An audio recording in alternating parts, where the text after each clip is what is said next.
Assalamualaikum warahmatullahi wabarakatuh.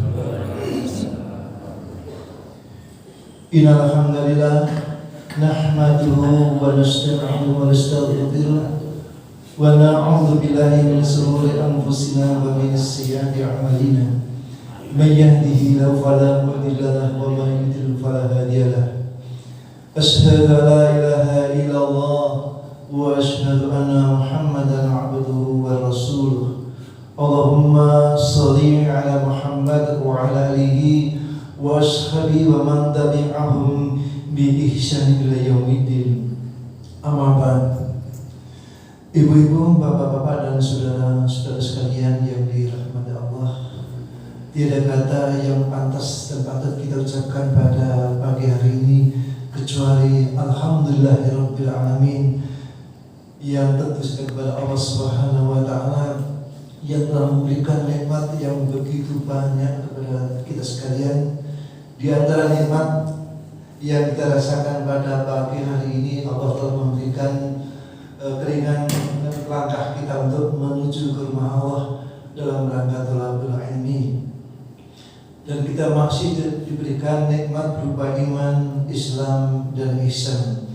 Selawat serta salam mudah-mudahan selalu terlimpah dan tercurah kepada junjungan kita Nabiullah Muhammad sallallahu alaihi wasallam beserta para keluarga, para sahabat dan juga para pengikutnya yang setia sampai nanti di yaumul qiyamah. Pada pagi hari ini akan berkenan menyampaikan kajian Ustaz Abdul Qayyum. Namun sebelumnya marilah kita awali dan kita buka bersama dengan membaca basmalah. Bismillah. Waktu secukupnya kami serahkan kepada Ustaz Abdul Qayyum.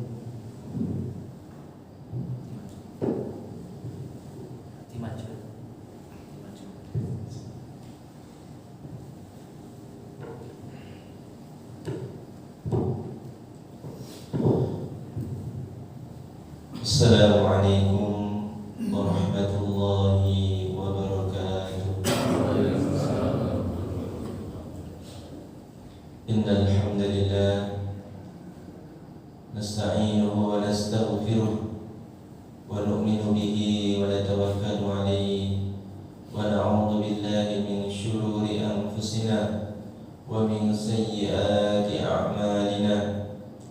Man yahdihillahu fala mudilla lahu wa man yudlilhu fala hadiya lahu. Asyhadu an la ilaha illallah wahdahu la syarika lahu wa asyhadu anna Muhammadan abduhu wa rasuluhu la nabiyya ba'dah. Qala Allah ta'ala fi kitabihil karim, wa man ahsanu qawlan mimman da'a ila Allah wa 'amila salihan wa qala innani minal muslimin. Wa qala ta'ala, rijalun la tulhihim tijaratuhum wa la bay'un 'an dzikrillah wa iqamis salati wa ita'iz zakah. Wa qala Rasulullah sallallahu alaihi wasallam, Allahumma barik li ummati fi bukuriha. Wa qala aydan, utlubul ilma minal mahdi ilal lahd, atau kama qala Rasulullah sallallahu alaihi wasallam. Hadirin jemaah salat subuh, bapak-bapak, ibu-ibu yang sama-sama mengharapkan ridhonya Allah Subhanahu wa taala. Pertama-tama marilah kita ini bersyukur kepada Allah Subhanahu wa taala, yang mana pada pagi hari ini Allah Subhanahu wa taala masih sayang dengan kita. Allah Subhanahu wa taala masih menggerakkan kita. Allah Subhanahu wa taala masih memberikan taufik pertolongan pada kita sehingga kita bisa melangkahkan kedua kaki kita untuk memenuhi panggilannya. Maka ini hanya semata-mata pertolongan dari Allah Subhanahu wa taala yang sepatutnya kita syukuri dengan sepenuh-penuhnya syukur dalam hati kita. Yang kedua, marilah salawat dan salam kita aturkan kepada junjungan kita Nabi Agung Muhammad sallallahu alaihi wasallam, karena dengan asbab perjuangan beliau, dengan asbab jerih payah beliau, dengan asbab tetesan mata beliau, bahkan dengan asbab tetesan darah beliau, maka hari ini kita bisa berkumpul di sini sama-sama untuk bermuajahah, untuk kita ini bertemu karena Allah Subhanahu wa taala, untuk menyenangkan baginda Muhammad sallallahu alaihi wasallam. Hadirin jemaah salat subuh yang sama-sama dirahmati Allah Subhanahu wa taala. Rasulullah sallallahu alaihi wasallam beliau pernah bersabda sebagaimana hadis yang tadi saya bacakan tadi, "Ya Allah, berkahilah umatku fi bukuriha, untuk waktu di pagi mereka." Maka hadirin yang dekat Allah Subhanahu wa taala, zaman dahulu ada seorang sahabat, beliau selepas mendengar hadis ini, maksudnya Rasulullah SAW mendengar hadis ini, "Ya Allah, berkatilah umatku di waktu pagi hari." Maka seorang sahabat ini dia datang langsung, mungkin ya selepas subuh lah maknanya, selepas sholat subuh, maka beliau langsung pergi ke pasar. Maka beliau bertijarah, berdagang. Maka selepas itu beliau berdagang karena Allah di pasar itu. Beliau pulang langsung mendapatkan laba yang sangat besar sekali. Maka beliau ini melapor pada Rasulullah SAW, "Ya Rasulullah, alhamdulillah pagi hari ini saya mendapatkan sekian. Alhamdulillah, ini sudah melebihi daripada yang saya perlukan." Maka Rasulullah kurang lebihnya sabdakan, "Wahai sahabatku, ketahuilah bahwa sesungguhnya waktu sholat subuh, selepas sholat subuh ini adalah waktu yang sangat berkah sekali."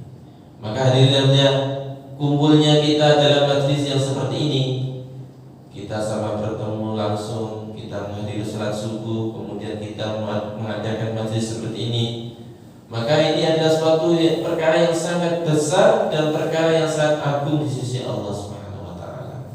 Sering kita mungkin mendengar bahwa sesungguhnya sholat 2 rakaat yang dikerjakan sebelum sholat subuh khairum minad dunya wa ma fiha. Masyaallah. 2 rakaat yang dikerjakan sebelum sholat subuh maka lebih baik daripada kebaikan-kebaikan yang berada di dunia ini. Masyaallah. Ibaratnya apa? Orang sholat itu sudah bagus, orang ibadah itu sudah bagus, orang sedekah, infak, haji, zikir itu sudah bagus. Itu perkara-perkara yang kebagusan yang ada di dunia. Maka orang yang mengerjakan 2 rakaat sholat subuh, 2 rakaat sebelum subuh, ini lebih baik mendapatkan lebih baik mendapatkan daripada itu semuanya. Maknanya apa? Dikatakan ulama, kebaikan dikumpulkan, itu dibanding dengan 2 rakaat sholat subuh ini sebelum sholat subuh ini, maka itu lebih besar di sisinya Allah Subhanahu wa taala. Itu baru mengerjakan 2 rakaat sebelum sholat subuh. Apalagi kalau kita ini mengerjakan berdiri kemudian sholat subuh, maka dikatakan dalam mafhum hadis, barang siapa yang dia ini sholat maka tidak henti-hentinya dia di dalam rahmatnya Allah. Kemudian dia mengucapkan assalamualaikum warahmatullah, assalamualaikum warahmatullah, maka di situ Allah Subhanahu wa taala akan menghapuskan seluruh dosa-dosanya. Sebagaimana seseorang apabila dia mandi di sungai sebanyak 5 kali sehari, maka Rasulullah katakan, hal min darni syai', apakah masih ada kotoran dalam dirinya? Ini pertanyaan untuk kita. Kalau kita ini mandi sehari semalam itu 5 kali, apakah masih ada kotoran dalam diri kita? Maka jawabnya bagaimana? Masih ada. Kalau ya sering kotor terus 1 jam, kotor terus 1 jam, ya mungkin masih kotor. Tapi Itu kalau kebanyakan umumnya orang mandi itu sekali, 2 kali, 3 kali, itu sudah bersih. Maka ini Rasulullah katakan 5 kali, 5 kali. Maka Rasulullah jawab, sesungguhnya dia ini akan bersih. Maka begitu pula hadirin, orang yang mengerjakan sholat sebanyak 5 kali, maka Allah SWT akan bersihkan dia daripada kotoran-kotoran, kotoran jasmani, kotoran rohani. Maka hadirin yang dimuliakan Allah SWT, inilah pentingnya kita buat amalan yang mana sehingga amalan itu membersihkan diri kita, jasmani kita, rohani kita. Maka begitu juga hadirin, Rasulullah anjurkan, bahkan beliau sunnahkan. Rasulullah itu kebiasaan beliau tidak akan pulang sebelum matahari itu, yaitu dalam keadaan terbit. Jadi seukuran tombak kelihatan ataupun matahari itu sudah dalam keadaan kelihatan, sinarnya sudah ada dalam keadaan kelihatan. Maka beliau baru turun daripada masjid beliau, kemudian berjumpa dengan keluarga beliau. Ini kebiasaannya Rasulullah SAW. Maka Rasulullah biasanya buat amalan, termasuk diantaranya zikir sampai waktu itu. Maka Rasulullah SAW katakan, barang siapa yang mengerjakan sholat subuh, kemudian dia berzikir sampai matahari terbit, maka Allah Subhanahu wa taala berikan pahala kahajjatin wa umratin tamatin. Masyaallah. Maka Allah Subhanahu wa taala akan berikan pahala seperti orang yang haji dan umroh yang sempurna. Rasulullah katakan sampai 3 kali. Ini menunjukkan bahwa apa? Kita buat amalan salat subuh ini, selepas salat subuh ini sangat penting sekali. Seperti ini, buat majelis ilmu, majelis tausiah. Nah, ini sangat penting sekali. Supaya apa? Hadirin yang dengan Allah Subhanahu wa taala, nanti kita mendapatkan pahala yang sebagaimana disabdakan oleh Rasulullah sallallahu alaihi wasallam tadi. Hadirin yang dimuliakan Allah Subhanahu wa taala, kita ini mungkin kalau mau pergi untuk haji, nah mungkin ada yang mampu, ada yang tidak. Kalau umroh gitu juga ada yang mampu, ada yang tidak punya kesempatan dan lain sebagainya. Gitu juga hadirin, Masya Allah. Kalau kita ini mau mengerjakan amalan tadi, menahan diri kita untuk duduk di masjid dulu sampai matahari yaitu terbit, maka Allah SWT akan berikan pahala seperti haji dan umroh. Setiap seseorang dia mampu mengerjakan perkara ini. Tapi kalau untuk mengerjakan haji dan umroh, belum tentu setiap seseorang dia mampu. Maka untuk perkara ini bagaimana kita usahakan, ya kalau tidak mampu ya kita semaksimal mungkin kita buat semampu kita, insyaallah ya Pak. Sehingga Masya Allah nanti kita di akhirat nanti mendapatkan pahala yang banyak. Ini sebulan pernah haji berkali-kali, mungkin dia selepas salat subuh pernah mendapatkan seumur dia, mungkin kok dia ada tulisannya di akhirat pernah haji 60 kali. Ini bagaimana ini? Apalagi kalau umurnya 60 tahun pernah mendapatkan, misalnya di umur dipotong 15 tahun, dia pernah haji 50 tahun, pernah umrah 50 tahun. Dari mana? Oh ternyata amalannya ini. Selepas salat subuh menahan diri dulu dengan amalan zikir, yaitu disibukkan dengan amalan-amalan. Insyaallah ya. Bapak-bapak hadirin yang dimuliakan Allah Subhanahu wa taala, sangat penting lagi bagaimana untuk kehidupan kita ini senantiasa hati kita senangkan di masjid. Senantiasa hati kita ini bagaimana kita betah-betahkan di masjid. Karena apa? Hadirin yang dimuliakan Allah Subhanahu wa taala, masjid ini adalah tempat yang sangat diberkahi oleh Allah Subhanahu wa taala. Masjid ini adalah tempat di mana diturunkan sakinah, ketenangan jiwa. Masjid ini di mana tempat diturunkan rahmat, kasih sayangnya Allah Subhanahu wa taala. Sehingga apa? Orang yang masuk dalam masjid ini maka hakikatnya dia ini masuk dalam pertamanan surga. Maka hadirin yang dimuliakan Allah Subhanahu wa taala, ini juga ketika Allah Subhanahu wa taala ingin menurunkan azab ataupun bala, maka Allah Subhanahu wa taala akan selamatkan orang-orang yang senantiasa dia memakmurkan masjid, senantiasa dia hatinya betah di masjid, senantiasa dia iktikaf di masjid. Surifat an ammaril masajid, ketika Allah SWT akan menurunkan bala, maka Allah akan jauhkan orang-orang yang senantiasa dia ini memakmurkan masjid. Maka ini ada satu cerita ini insya Allah sahih benar. Jadi zaman dahulu pada tahun 2000 berapa itu terjadi tsunami Aceh itu tahun berapa Pak? 2004 ya, lebih 2004. Maka ada orang Aceh itu cerita sama saya, terjadi tsunami di Aceh sana. Maka di sana itu ada namanya masjid, itu saya pernah ke sana sendiri, melihat langsung dengan mata saya sendiri dan bekas-bekas terjadinya tsunami di sana. Maka di sana hadirin yang mulia, itu ada namanya masjid, 3 masjid yang mana itu bersampingan pas dengan laut. Ada namanya Masjid Baitur Rahim, ada namanya Masjid Baitur Rahman, Masjid Agungnya, ada yang masjid di pinggir lautan pas. Jadi kalau kita ini keluar muka kita ini di masjid itu langsung nampak itu air masjid. Maka hadirin yang dimuliakan Allah SWT, ketika terjadi tsunami di Aceh itu hadirin ya, maka ada seorang Cina, orang yang Cina, jadi agamanya pokoknya selain Islam lah. Maka orang Cina ini, dia ini sebelum terjadi tsunami itu, dia ini bermimpi, kemudian didatangi seseorang yang mana berpakaian putih, serba putih, pakaian jubah putih, pakai serban dan sebagainya, pakai kopiah yang putih.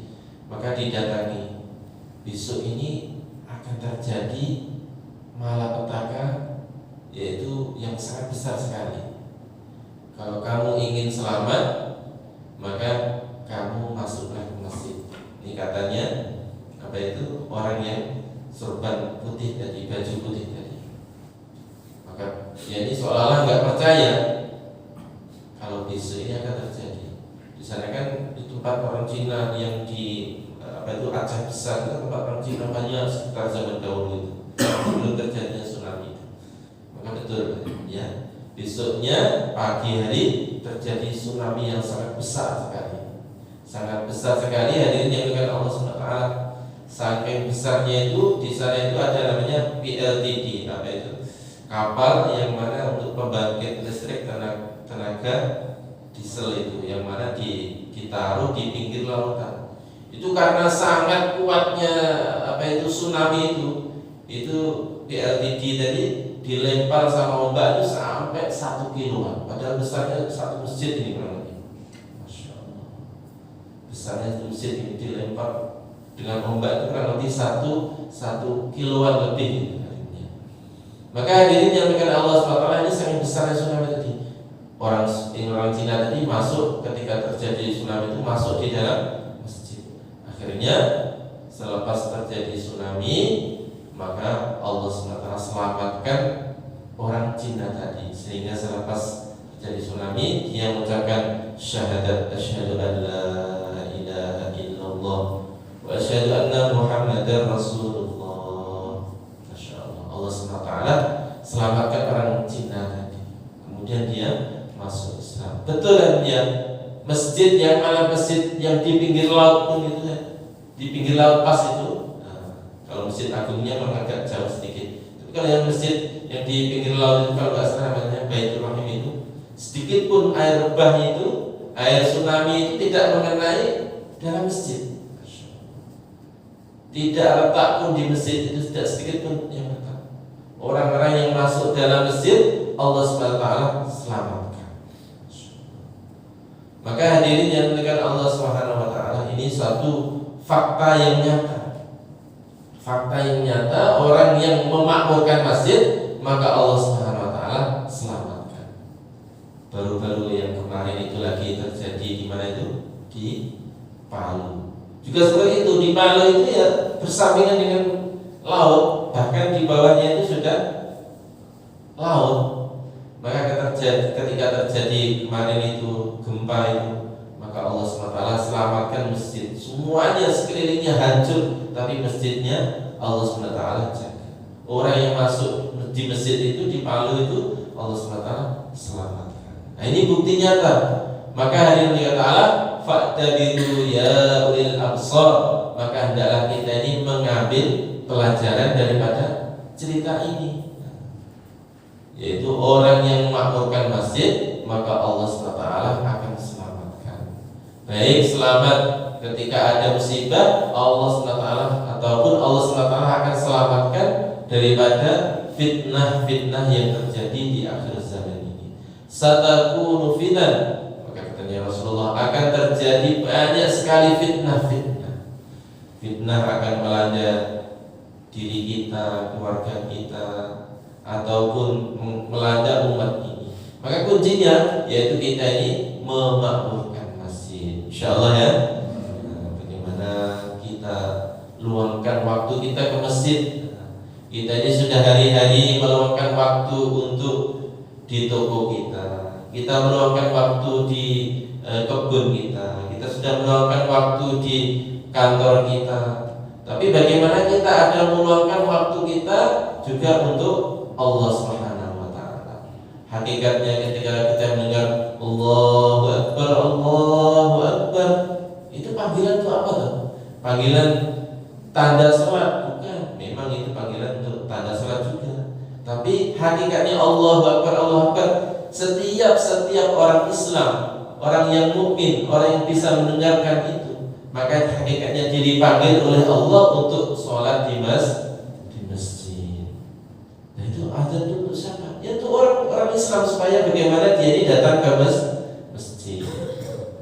Tapi anehnya hari ini dengan Allah SWT, umat ini sekarang ini, masya Allah, dia ini kadang-kadang sibuk kerja, sehingga seolah-olah dia ini panggilan azan itu menunjukkan waktu sholat saja. Ataupun kalau hatinya seseorang itu sudah dalam keadaan rusak, maka dia menganggap azan ini ganggu orang tidur aja, ganggu orang sedang kerja aja. Kalau orang seperti ini, maka hadirin yang kata hatinya dalam keadaan rusak. Nah ini perlu dicuci. Cucinya kenapa? Dia ini melanggarkan masjid, menyibukkan waktu di masjid, buat amalan di masjid, sehingga apa? Hadirin yang kata Allah SWT akan selamatkan kita ini daripada fitnah-fitnah akhir zaman ini. Hadirin yang dimuliakan Allah SWT, kuncinya memakmurkan masjid. Jamaah lima waktu, memakmurkan masjid. Di antaranya lagi adalah kita ini datang dalam majelis-majelis ilmu seperti ini. Nah ini termasuk contoh langkah-langkah kita ini memakmurkan masjid. Kalau nanti ada majelis-majelis zikir, nanti kalau ada majelis-majelis khatmil Quran, bagaimana kita hadiri supaya apa? Diri kita ini selamat. Cobalah harinya kita pikir gimana tempat di dunia ini yang bisa menyelamatkan diri kita, yang kita ini bisa ingat pada Allah SWT dengan sepenuh-penuhnya, ingat pada Allah SWT. Nah, di antaranya di masjid.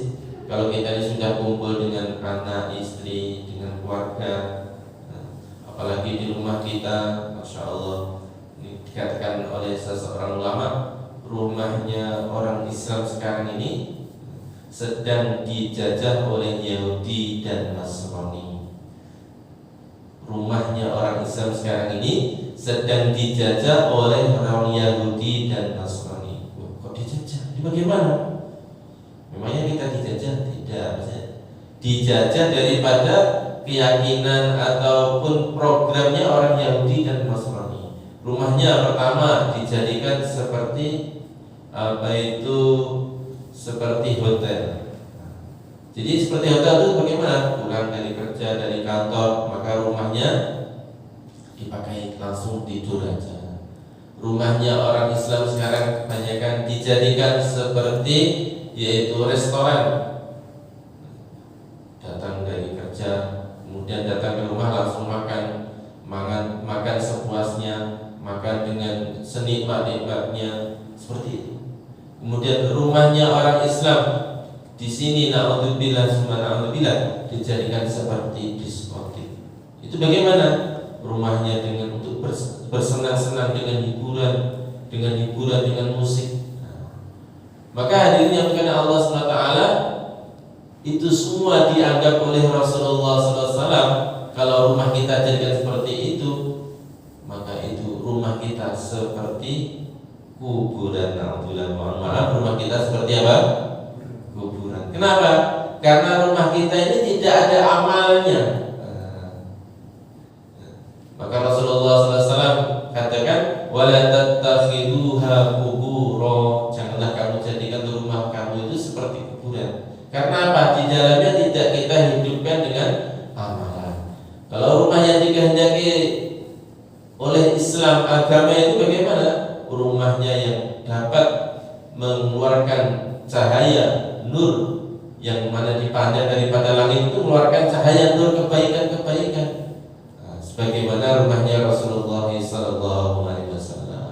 Masya Allah, kalau orang sudah pernah datang ke Masjid Nabawi, maka di depan Masjid Nabawi ada rumahnya Rasulullah SAW. Rumahnya Rasulullah itu kecil, hanya muat beberapa kuburan saja, kecil lah pokoknya. Mungkin 5 kali 5 meter aja rumahnya Rasulullah itu. Akan tetapi hadirin yang daripada rumahnya Rasulullah SAW ini bisa mengeluarkan, Masya Allah, nur ke seluruh dunia. Dari rumahnya Rasulullah SAW ini rumah percontohan di seluruh dunia. Dari rumahnya Rasulullah SAW ini bisa mengeluarkan keturunan-keturunan yang soleh-solehah, hafidh-hafidhah, orang yang siap memperjuangkan agama di seluruh alam. Ini rumahnya Rasulullah. Kok bisa seperti itu bagaimana? Nah, ini perlu kita renungi. Di antaranya karena rumahnya Rasulullah SAW ini dipenuhi dengan amalan, dengan baca Quran, dengan zikir, dengan saling khidmat, saling memuliakan satu sama lain, saling melayani satu sama lain. Ini Rasulullah.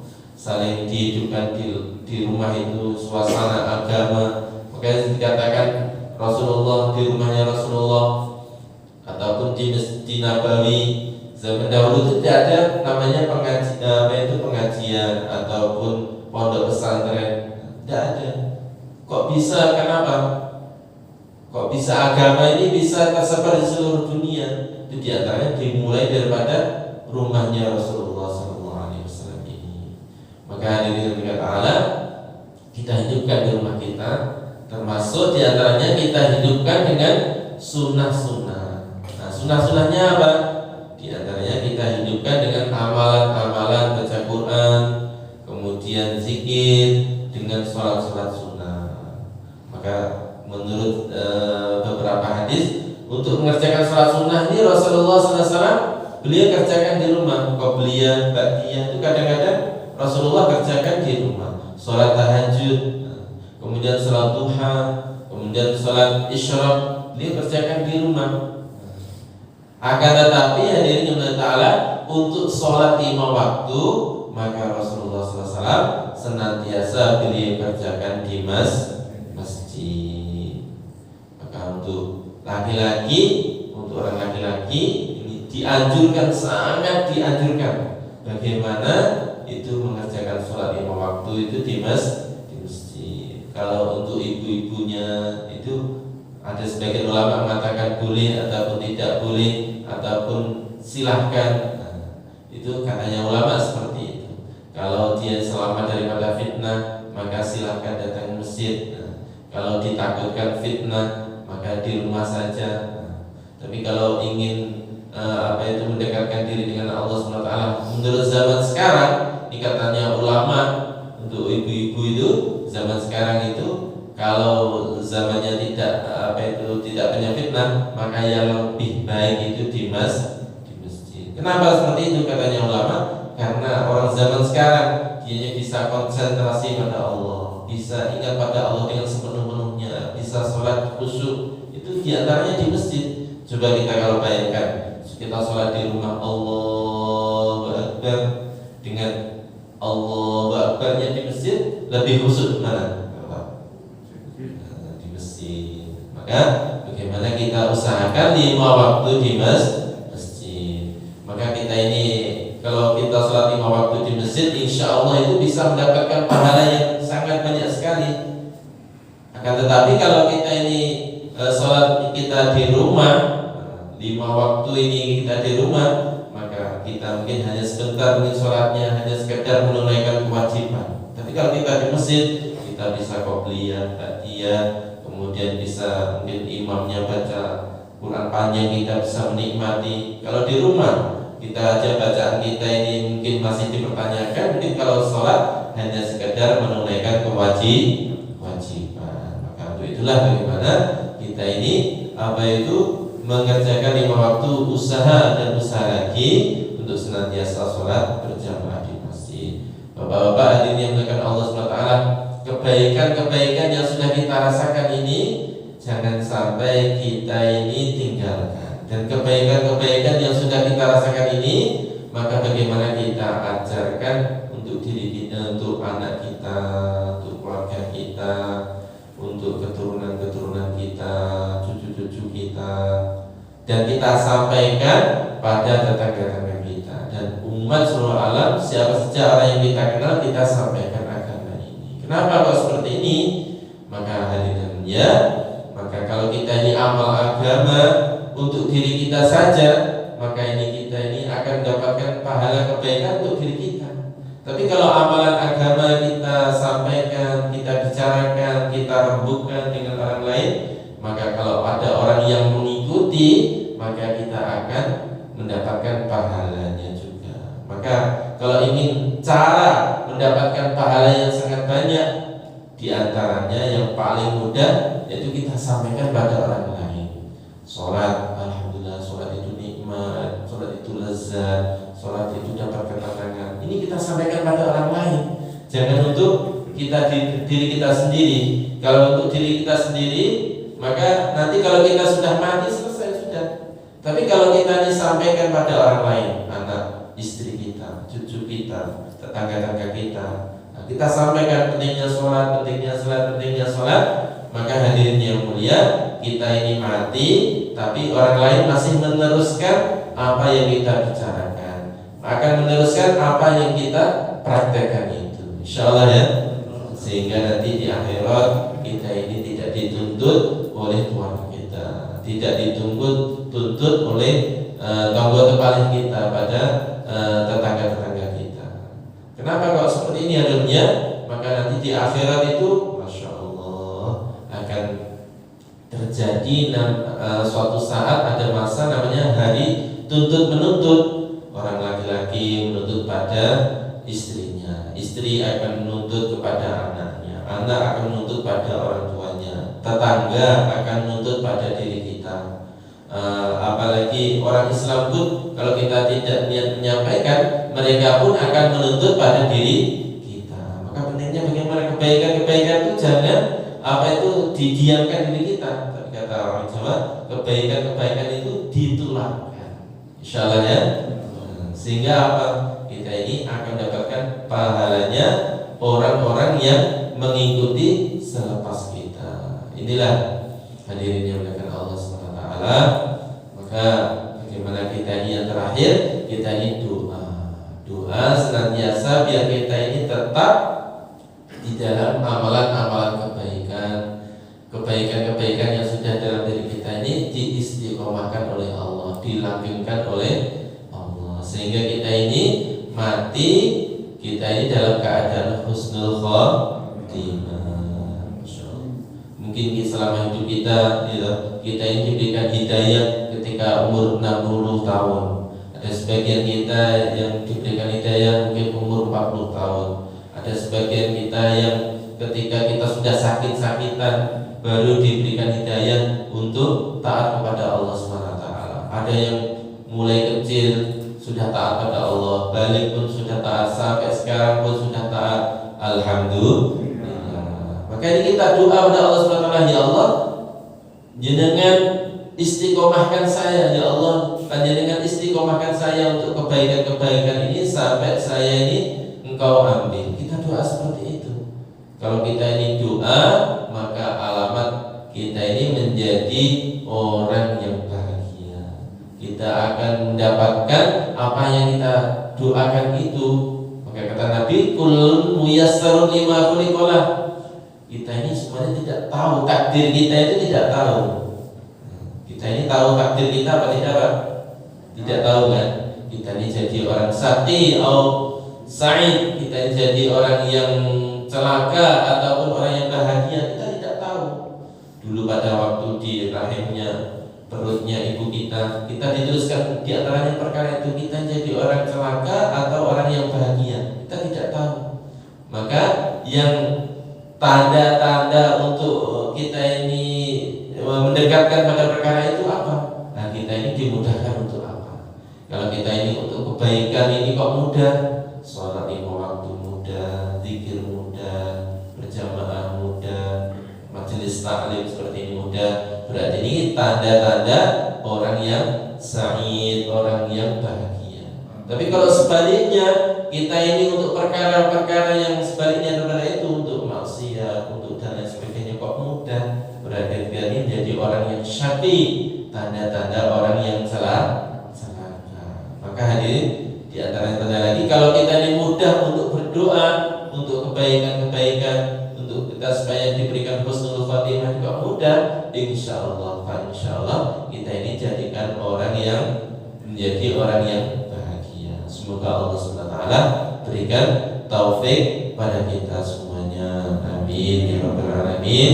Kemudian yang terakhir, supaya kita ini doa supaya diberikan husnul khatimah. Lebihnya itu saja yang bisa saya sampaikan. Semoga apa yang saya sampaikan ini bisa bermanfaat bagi diri saya sendiri, untuk yang hadir dalam majelis ini. Semoga nanti bisa dikumpulkan lagi, kita ini masuk surga bersama-sama dalam keadaan Allah SWT di dalam kita. Kemudian Allah SWT kita penuh ridho dengan Allah SWT. Kurang lebihnya mohon maaf. Akhirul kalam. Wassalamualaikum warahmatullahi wabarakatuh.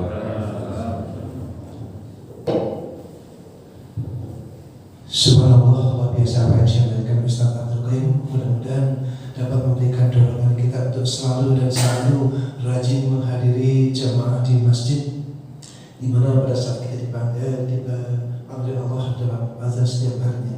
Dan marilah kajian pada pagi hari kita mengasihi dengan doa kafaratul majlis.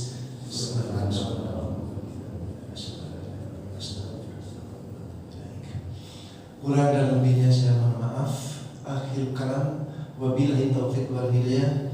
Wastabiqul khairat. Assalamualaikum warahmatullahi wabarakatuh.